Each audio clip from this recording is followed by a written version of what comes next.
means keep God's law, right? That means keep God's law, right? Does that mean keep God's law like we just read? Does that mean keep God's law like holy? Does it mean keep God's law? Holy. Does it mean keep God's law? We ain't got no choice, so we going to hell. See, this is what I'm talking about. We ain't got no choice, so we going to hell. So we got to keep God's law. Holy. So we got to keep God's law. Holiness before the foundation of the world. Do we got to keep God's commandment? Do we got to keep God's commandment? No other foundation a man can lay. Do we got to keep God's commandment? It does do. It is the same for a man to run long hair.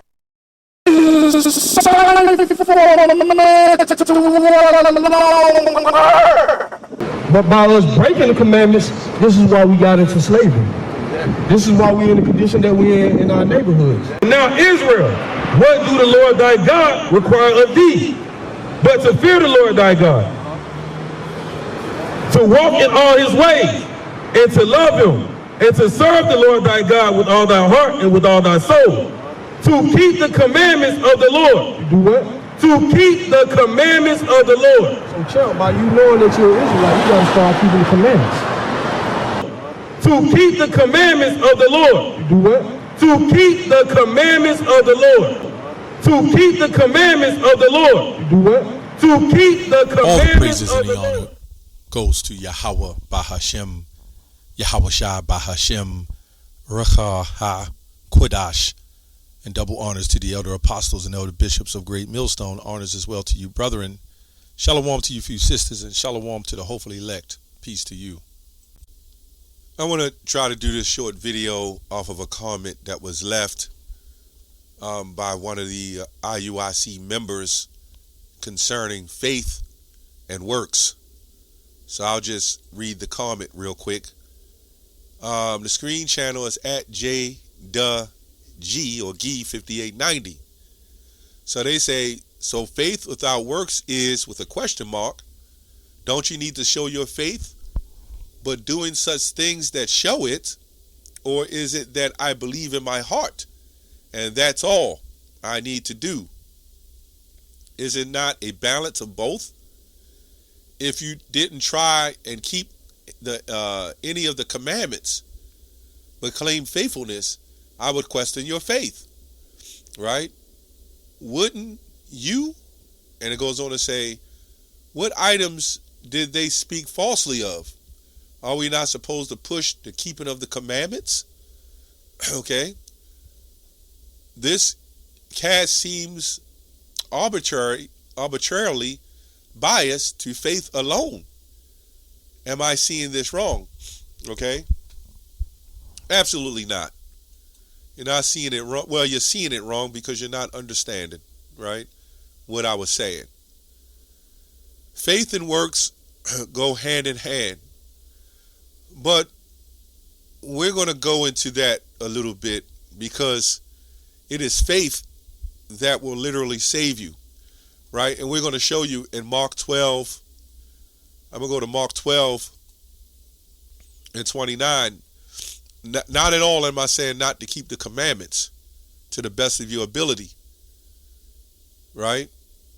But to be honest, it's almost impossible to keep them 100%, right? That's what Yahushua came for.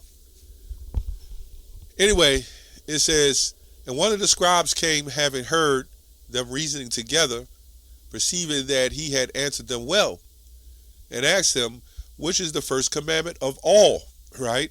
And Yahushua answered him, and one of the things with the commandments is what? Let's go on. It says, the first of all commandments is, hear, O Israel, the Lord our God is one Lord, our power is one Lord, and thou shalt love the Lord with all thine heart, with all thy soul, and with all thy mind, and with all thy strength.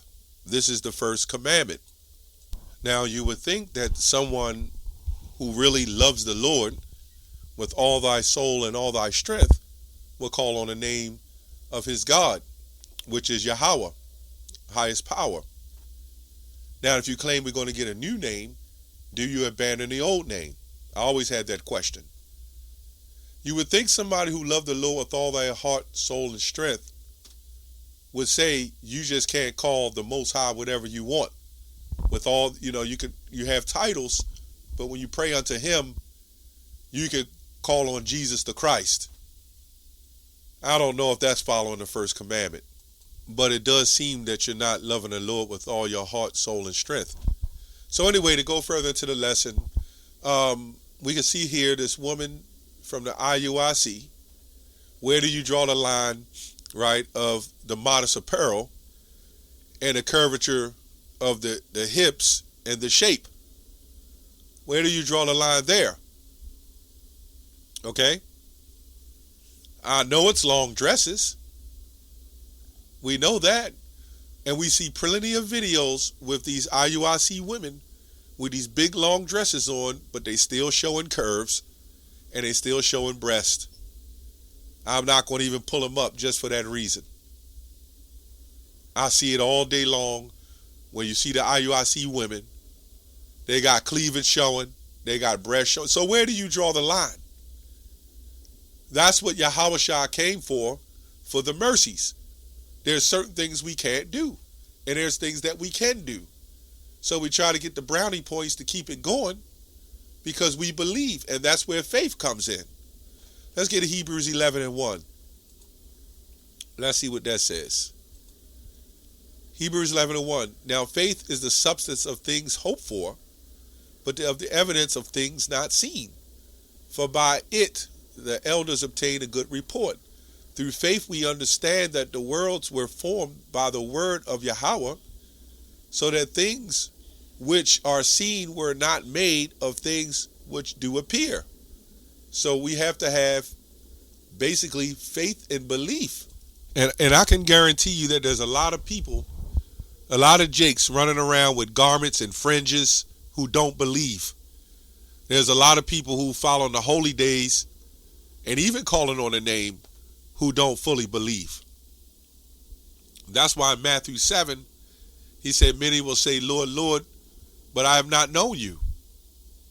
And a lot of the lords, those leaders of those names, you're calling on Jesus the Christ.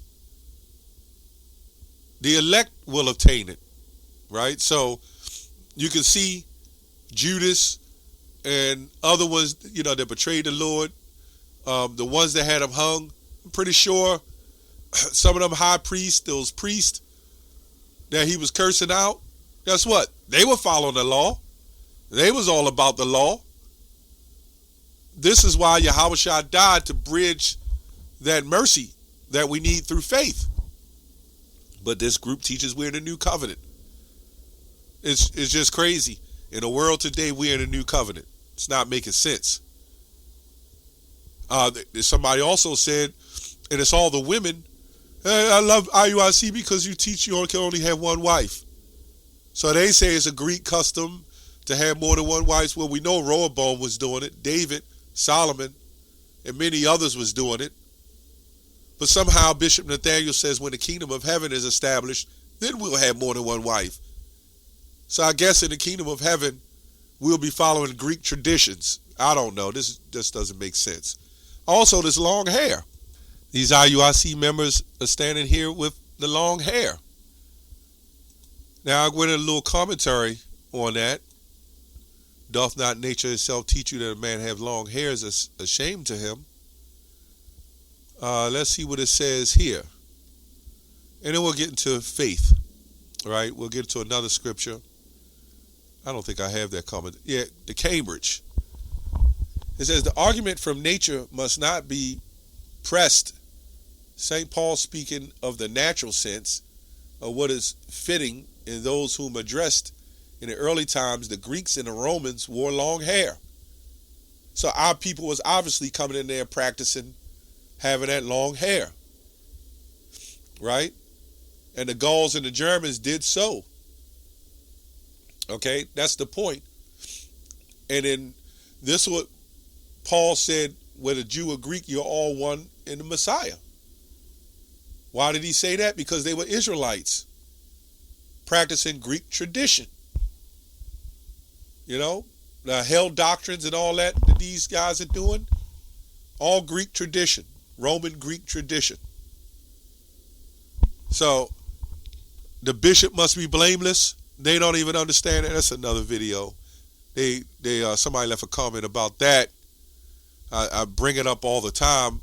That was a Roman Greek tradition as well, where if a wife died, that he wasn't to remarry again. They was following all these different traditions. And the blameless the husband of one wife because they were being passed around. There was a lot of adultery, and they was putting away wives when they wasn't supposed to. So they was following after the heathen. But nobody can say one time that Yahushua cursed or got on somebody, a man, for having more than one wife, although it was prevalent in those times. But anyway, we haven't seen that yet. But anyway, Romans 3, verse 21, real quick. And we'll get into the nitty-gritty of this video. But now righteousness of Yahweh without the law is manifested, being witnessed by the law and the prophets, even the righteousness of Yahweh, which is by faith of Yahushua, it says here Jesus Christ, unto all upon them that believe, for there is no difference. For all have sinned and come short of the glory of Yahweh. We know this through reincarnation.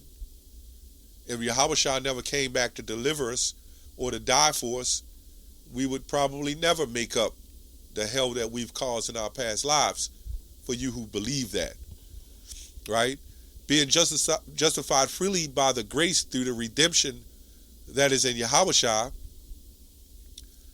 it says, whom Yahweh have set for propitiation through the faith in his blood, meaning to bring back, which can only be the Israelites, declares righteousness for the remission of sins in times past through the forbearance of Yahweh.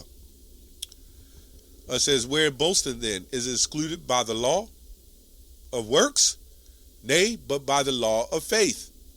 Right? So, you had Israelites who wore garments, who got mad at Yahushua for healing on the Sabbath, right? The blind man, the lame man at the pool of Bethesda, the other man with the bad hands or whatever. So you had Israelites, and they would run back to the high priest and say, well, this man healed us. And they said, oh, what, they had an issue because it was the Sabbath day. And this is why he said, well, you would still help a man that falleth on the Sabbath day. So if you strictly followed the law the way a lot of people was following it, then they wouldn't have done nothing to help their brother. Proving you can't keep the whole law fully, and the whole law was really made because the Lord didn't need us to make have fringes. It was a traditional thing that the Lord set up to show our love to the Heavenly Father. But you know what people did? They wore fringes and still became wicked. They wore fringes and still sacrificed, right? You got guys that's wearing fringes and smoking cigarettes and committing adultery and all kind of manners of evils. So technically, when we go to the first commandment, it says, love the Lord with all your heart, your might, and strength. You're going to need that in these last days. You're definitely going to need that in order to be saved. You can say, hey, I followed all the laws, I followed all the commandments. That don't mean you're going to be saved. But that's what they teach. It's about faith and the first commandment. Yeah, you'll be saved through that first commandment, if the Lord chooses you to be saved. Anyway, I'm going to jump down to the 30th verse. Seeing it is one power which shall justify the circumcision by faith, right? And uncircumcision through faith. Do we then make void the law through faith? So you can see Paul here is bringing a balance. It goes hand in hand. You do need faith. You do need works.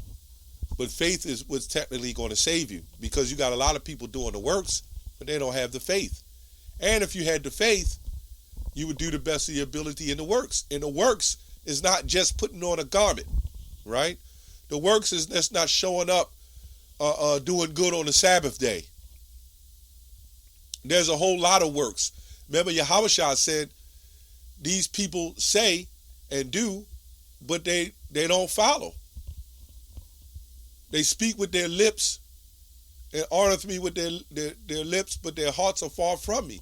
How are they honoring the Lord with their lips? You know what they're doing? They're following the holy days, right? But their heart ain't with the Lord. And you got to know, when Yahushua came, a lot of them heart wasn't with Yahushua, but they was following that's why they called him the devil.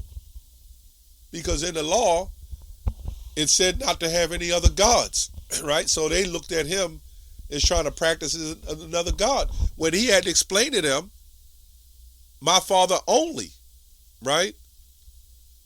I'm separate from him.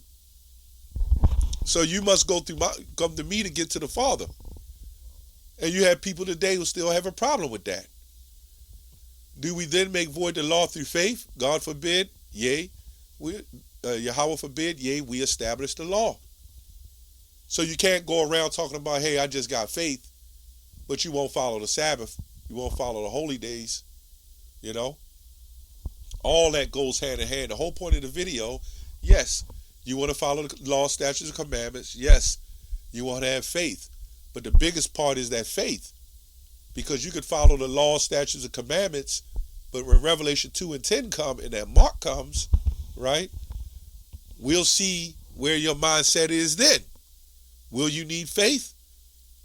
A lot of Jake gonna fold in that day. Lord willing, I don't. Real quick, let's look up this word faith. Just to go into that real quick. It says, it's a lot on here. Conviction of the truth, believing. Basically, the trust, which goes back to believe. Conviction that Yahweh exists, the creator. It's a whole lot on here, which we just read, Hebrews 11 and 1. It's about hope and faith and belief. Just because you put on a garment don't technically mean you're a believer, right? When you go down to the nitty gritty, it's G3982, persuasion, credence, conviction, religious truthfulness upon Yahweh for salvation.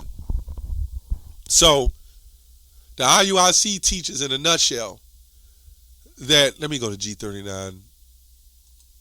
It says to persuade, right? To induce, right? To persuade unto. So you got the group IUIC say all you got to do is keep the laws and commandments. Nah, it's more than that. It's more than that, right? First of all, a lot of people who claim they keeping the commandments ain't following the first commandment. See, that's a lie in itself. You got a lot of people who claim they're keeping the commandments, but they not even following the first one. They still calling on Jesus the Christ. So yeah, you got to follow the laws, statutes, commandments so we can be saved. But there's levels to the commandments. There's levels to understanding and levels to faith. Loving the first commandment and having that faith, a lot of these groups don't have. A lot of people don't have in general. Lord will I pray to remain faithful or try to build my faith. You just can't say, oh, okay, I followed the Sabbath. I put on my fringes. We went to a Passover. And then they'll sit up there and talk about the long hair. Samson had long hair. He had locks. He didn't have hair going down his back like some girly. And now, since Yahushua, since the Passover, well, now you got to cut their hair. Right?